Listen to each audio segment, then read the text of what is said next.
Hello students, सबसे पहले हम माता सरस्वती को प्रणाम करते हैं ताकि हमारी बुद्धि में आसानी से सब सारी चीज़ें फीड हो सके। आज हम थियोफाइसी के बारे पर बताएंगे। जितना हो सके अपने माइंड में आप सारी चीज़ें भरते रहिए। नोट्स बनाने से परीक्षा में कुछ नहीं होता है। जितना आपके माइंड में फिलअप होगा वही आप अपनी परीक्षा में लिख सकते हैं। तो हम थियोफाइसी के बारे पर चर्चा करेंगे। थियोफाइसी के अंतर्गत आने वाले जो शैवाल होते हैं वो भूरे शैवाल कहलाते हैं। इनको हम अंग्रेजी में ब्राउन एल्गी कहते हैं। तो यहाँ पर हमने लिखा है थियोफाइसी ब्राउन एल्गी। आप लोग इसको देखते रहिए। ब्राउन एल्गी कहाँ पर पाए जाते हैं? किसी भी चीज को पढ़ने से पहले उनका वास स्थान जाना जाता है जूलॉजी और बॉटनी में। तो ये ब्राउन एल्गी कहाँ पर पाए जाते हैं? ब्राउन एल्गी जो होते हैं वो समुद्री होते हैं, मैरीन होते हैं। इंग्लिश में मैरीन कहते हैं समुद्री को। और इसके बाद इनके अगर माप और अमाप को देखा जाए, इनका माप मतलब साइज, आकार मतलब शेप, इनके साइज और शेप को देखा जाए तो इनमें काफी विभिन्नता पाई जाती है।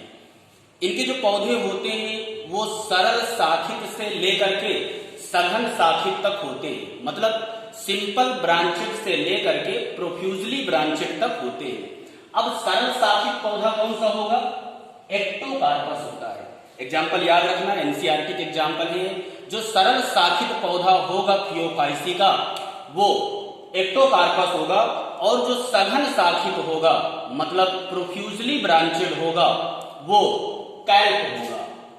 और यह बहुत अद्भुत एल्गी है क्योंकि इसकी जो लंबाई होती है वो 100 मीटर से भी ज्यादा हो सकती है। ये सारे डाटा जो है एनसीईआरटी के हैं। कैल्प जो है वो 100 मीटर तक हो सकता है।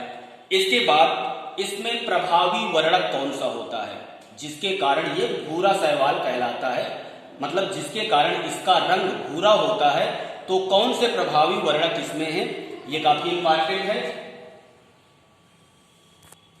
तो जो प्रभावी वर्णक होते हैं वो क्लोरोफिल ए है, क्लोरोफिल सी है, कैरोटीनॉइड है और जैंथोफिल है। जैंथोफिल में भी एक महत्वपूर्ण वर्णक इसका है फ्यूकोजैंथिन। फ्यूकोजैंथिन की मात्रा के आधार पर यह जैतूनी हरे से लेकर के भूरे रंग के विभिन्न शेड तक, मतलब जैसे हल्का भूरा है, मीडियम भूरा है, गड्ढा भूरा है, चॉकलेटी है, तो विभिन्न प्रकार के जो ब्राउन कलर होते हैं ये फ्यूकोजैंथिन की मात्रा पर निर्भर करते हैं। फ्यूकोजैंथिन क्या है? यह एक जैंथोफिल है। तो ये इसको याद करने के लिए हम ट्रिक बना लेते हैं। देखिए,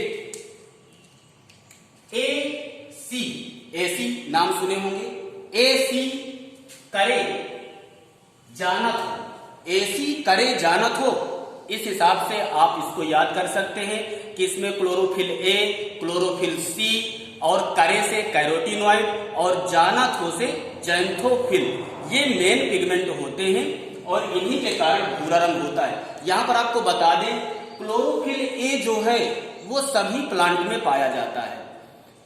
जो क्लोरोफाइसी था पीछे, उस पर क्लोरोफिल ए और क्लोरोफिल बी रहता है, लेकिन यहां पर क्लोरोफिल ए और क्लोरोफिल सी है। वही अगर रोडोफाइसी में हम पहुंचेंगे तो वहां पर क्लोरोफिल ए और क्लोरोफिल डी रहेगा। यहां पर क्लोरोफिल ए और सी ये मेन है। इसके बाद कैरोटीनॉइड और जैंथोफिल। जैंथोफिल में भी मेन पिगमेंट फ्यूकोजैंथिन है जिसके कारण ब्राउन कलर होता है। इसके बाद इसमें संचित भोजन की बात आती है, स्टोरेज फूड मटेरियल। तो ब्राउन एल्गी पर संचित भोजन लैमिनारिन और मैनीटाल होता है। इसको हम कैसे याद करेंगे कि ब्राउन एल्गी का संचित भोजन लैमिनारिन और मैनीटाल है। इसको हम याद कर लेंगे लैला और मजनू से। लैला का मतलब लैमिनारिन हो जाएगा और मजनू का मतलब मैनीटाल हो जाएगा। ये इसका स्टोरेज फूड मटेरियल होता है ब्राउन एल्गी का, काफी इंपॉर्टेंट है। तो इसको यहां पर हम ट्रिक की सहायता से याद कर लेंगे। और यही मजनू से ही अगर आप चाहें तो एक शब्द और याद कर सकते हैं, मैरीन। मैरीन का मतलब होता है समुद्री, ये समुद्री शैवाल है। तो इस मां से आप मैरीन भी याद कर सकते हैं। ठीक, इसके बाद अब इसकी कोशिका भित्ति आती है। तो कोशिका भित्ति को हम अंग्रेजी में सेलुलोज कहते हैं, कोशिका भित्ति को हम अंग्रेजी में सेल वॉल कहते हैं और यह दोहरी परत की बनी होती है। इसकी जो भीतरी परत होती है वो सेलुलोज की बनी होती है, लेकिन जो बाहरी परत होगी वो एल्गिन की बनी रहती है। और एल्गिन एक ऐसा पदार्थ है जिसमें वाटर होल्डिंग कैपेसिटी मतलब जल धारण क्षमता बहुत ज्यादा होती है। और ये काहे का होता है? यह जिलेटिनस अस्तर होता है, जिलेटिनस कवरिंग होती है। तो इस प्रकार से आपको ये समझ में आ गया होगा कि cell wall is made up of two types of layer. Outer covering is called algin and inner covering is called the cellulose. This outer covering is made up of gelatinous coat. इसके बाद हम देखते हैं protoplast. तो protoplast का मतलब होता है जीव द्रव्य। जीव द्रव्य में क्या क्या होगा? तो जीव द्रव्य में लवक होता है, प्लास्टिड कहते हैं इसको अंग्रेजी में, और केंद्र पर एक रिक्तिका पाई जाएगी, खाली स्थान, जिसको अंग्रेजी में वैक्यूल कहते हैं। इसके अलावा इसमें केंद्रक पाया जाता है, न्यूक्लियस बोलते हैं इसको अंग्रेजी में, केंद्रक पाया जाता है। ये तीन चीजें इसके प्रोटोप्लास्ट में पाई जाती हैं। देखिए पीओफाइसी के बहुत ढेर सारे लक्षण है, लेकिन जितना हम यहाँ पर कवर कर रहे हैं वो टोटल एनसीईआरटी के पॉइंट लिखे हुए हैं। इसके बाद ये सबसे इंपॉर्टेंट है पौधा। इसका पौधा, ये प्लांट इसका कैसा होता है पीओफाइसी का? तो इसके प्लांट में 3 भाग होते हैं। इसका नीचे का भाग होल्ड फास्ट कहलाया करता है। होल्ड फास्ट, होल्ड माने पकड़ना, फास्ट तेजी से पकड़ना। ये पौधे को तेजी से पकड़े रहा करता है, होल्ड फास्ट। और इसके ऊपर का जो तने जैसा पार्ट होता है उसको स्टाइप बोलते हैं, और इसके ऊपर पत्ती जैसी रचना पाई जाती है जिसको फ्रांड बोलते हैं। और यहीं पर प्रकाश संश्लेषण की प्रक्रिया होती है, भोजन बनता है, और वो भोजन इस रूप में संचित रहता है लैमिनारिन और मैनिटार के रूप में। तो इसको कैसे याद करें? ये 3 चीजें यहाँ पर लिखी हुई हैं, तो बड़ी आसान सी ट्रिक है। फा, फूफा, सा, सिसकत, हा है, फूफा सिसकत हैं, मतलब फा से फ्रांड फोटोसिंथेटिक पार्ट, सा से स्टाइप स्टेम लाइक पार्ट, और हा से होल्ड फास्ट। ये पौधे के बारे में हो गया। अब इसके बाद जनन आता है। तो इसका रिप्रोडक्शन 3 टाइप का होता है, कायिक जनन, अलैंगिक जनन और लैंगिक जनन। Means vegetative reproduction, asexual reproduction and sexual reproduction. कायिक जनन जो होता है विखंडन द्वारा होता है, मीन्स फ्रेगमेंटेशन के द्वारा होता है।